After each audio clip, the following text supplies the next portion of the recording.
এই গোপন বন্দিশালার মাধ্যমে আওয়ামী লীগ ফ্যাসিবাদ কায়েম করেছে। সংশ্লিষ্ট কাউকেই ছাড় দেওয়া হবে না। এই আয়নাগরের এই যে ছোট ছোট সরু রুমগুলোর মধ্যে দিনের পর দিন, মাসের পর মাস, এমনকি বছরের পর বছর তাদেরকে হাত বেঁধে, চোখ বেঁধে রাখা হতো। ট্রাইব্যুনালের ইতিহাসে এই প্রথম মামলা নথিপত্র আর সাক্ষীর জবানবন্দির গণ্ডি পেরিয়ে অপরাধের ভয়াবহতা স্বচক্ষে দেখতে র্যাবের গোপন বন্দিশালা পরিদর্শন করেছেন বিচারপতিরা। চিফ প্রসিকিউটর বলেন, গুম ও মানবতা বিরোধী অপরাধের বিচার আরও স্বচ্ছতার জন্যই এই উদ্যোগ। টিএফআই সেলে আটক অন্তত 250 জনের সন্ধান মেলেনি এখনো।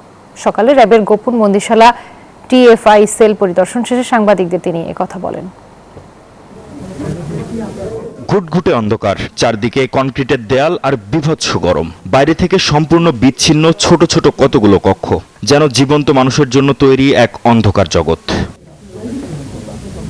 এটি রাজধানীর উত্তরায় র্যাব 1-এর অধীনস্থ একটি আয়নাঘরের দৃশ্য, যেখানে গুম করে রাখা হয়েছিল বর্তমান স্বরাষ্ট্রমন্ত্রী সালাউদ্দিন আহমদ ও বর্তমান সংসদ সদস্য ব্যারিস্টার আরমান সহ অনেক আওয়ামী শাসনামলের বিরোধী রাজনৈতিক নেতাকে। শনিবার র্যাবের গোপন বন্দিশালা পরিদর্শনে আসেন আন্তর্জাতিক অপরাধ ট্রাইব্যুনাল 1-এর 3 বিচারপতি, প্রসিকিউশন টিম, আসামিপক্ষের আইনজীবী, গুমের শিকার ভুক্তভোগীদের পরিবার। AKS অর্জন করল Guinness world records. AKS chief prosecutor জানান, আন্তর্জাতিক মান বজায় রেখে গুম ও মানবতা বিরোধী অপরাধের বিচার আরও স্বচ্ছতার সাথে করার জন্যই আয়নাঘর পরিদর্শন করেছেন তারা।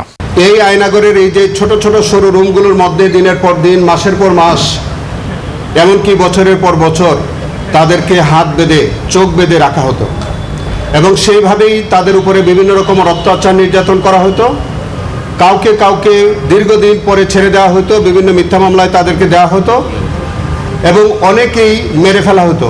আরও জানান, হত্যা করা হয়েছে অনেককেই। গুমের শিকার অন্তত 250 জনেরও বেশি মানুষের সন্ধান পাওয়া যায়নি। এই গোপন বন্দিশালার মাধ্যমে আওয়ামী লীগ ফ্যাসিবাদ কায়েম করেছে। সংশ্লিষ্ট কাউকেই ছাড় দেওয়া হবে না। এভিডেন্স গোপন করার জন্য যারা এই পরবর্তীতে ওয়াল আপ করেছে, কনস্ট্রাকশন করেছে, তারাও কিন্তু বিচার থেকে এড়িয়ে যাওয়ার কোনো সুযোগ নাই। সেইগুলো আমরা ইনভেস্টিগেশন করে দেখছি। আয়নাঘরকে অসত্য বলে দাবি করেন আসামিপক্ষের আইনজীবীরা।